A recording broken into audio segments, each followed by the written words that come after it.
когда мы с Аминой узнали то, что счастливчики из Таджикистана, мы немного расстроились, потому что все машины уезжают туда.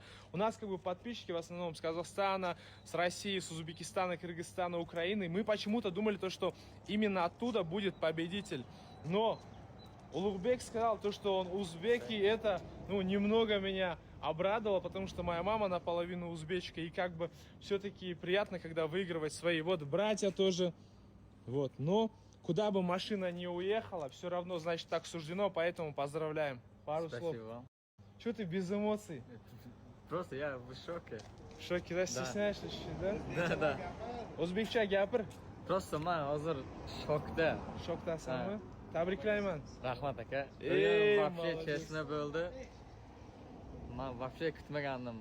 Qanday shokka tushib qoldim-da o'zi man.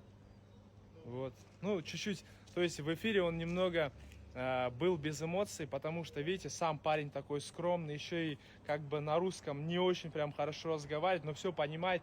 Поэтому сейчас переоформим, уедет на машине, снимем его эмоции.